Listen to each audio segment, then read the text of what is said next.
Tanora avy amin'ny faritra Ivanjato no mahery no nahazo tombotsoa manokana hiasa ao anatin'ilay tetikasa Cash for Works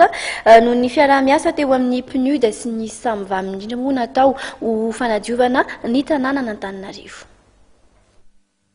3 volana lasa izay no namaly ny antson'ny SAMVA mahakasika ny fanampiana amin'ny asa tanana maro momba ny fanadiovana ny tanàna ny fandaharana asan'ny firenena mikambana ho amin'ny fampandrosoana ny PNUD. Tanora avy amin'ny faritra Iva sy ireo fianakaviana marefo izay misy 20 araka izany no nantsoina manokana hiasa mandritra ny tetikasa Cash for Works.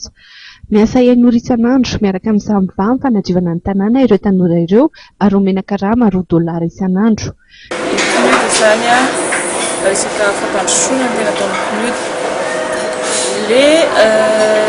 Resaka hoe fanadiovana tanàna fomba zany iny mba ahafana miditra amin'izay resaka resaka fampandrosoana izay satria mena asa ireo ankizy ireo zany amin'ny alalan'ilay fanadiovana tanàna misy vola raisiny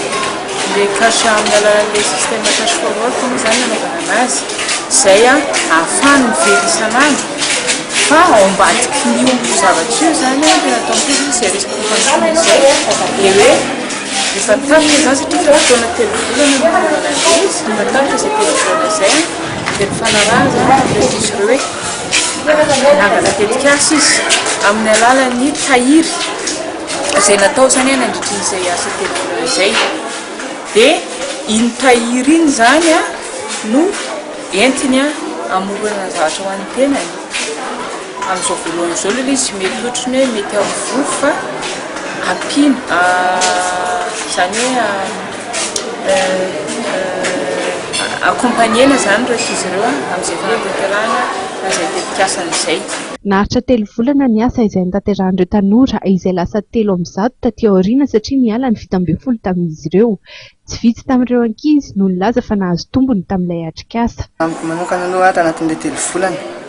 nahafinaritra ilay izy satria sady mba nahita afaka ny asa zany nandritra ilay 3 volana nazahoana vola isan-kerinandro.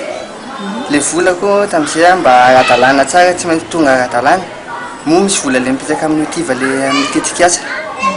sady nahazo vola isan-kerinandro zany izay afaka niofana arak'asa dia vita mantsy izao ilay asa dia mbola tohizany zareo amin'ilay miofana mandrapahatongany amin'ny GIEN zany anatanteraka ilay tetikasa izay tianay atao mba ampivoatsana mba hita zany ampivoatsan'ilay tanora mba tsy hitehatra hoe amin'izao mantsy manahirana mitady asa dia mba tsy dia mety hihatra an'ilay hoe hitady asa foana vao anona fa mba afaka manana asa ho anao manokana fidiram-bolanao manokana zay zany nafinaritra ilay izy fa tsara ilay izy zany raha hoe mitoe. Tany am-piandohana dia saika lehilahy avokoa no nanao ny asa fanadiovana izay niarahana tamin'ny SAMVA saingy namporosihana manokana ireo vehivavy mba handray anjara tamin'izany. Manampy ohatra hoe ara-bola izy koa mbola tamin'ny fotoana zany tamin'ny voalohany resahanay tamin'izay voaloatra tamin'ity asa ity zany dia miteny izy hoe sy verivo izy ny karamanareo dia hitsondrovana anareo any ariana mba tsy iasanareo amin'izao asa zao trony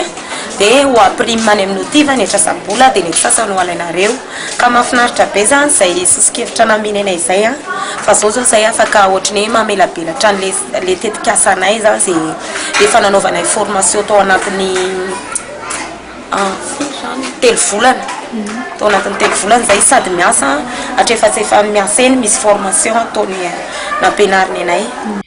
Arak'izany dia tsy nijanona teo amin'ny fanomezana asa ho an'ireo tanora sahirana ihany tompony andraikitra misahana sy mikarakara ity tetikasa ity fa nanohitra fiofanana ho an'ireo tanora indrindra fa ny eo amin'ny fahaizana mitantana ny vola eo am-pelantanana mba ahafahana mampihodina izany ary mampiasa azy atao asa fivelomana ao aorian'ny asa fanadiovana.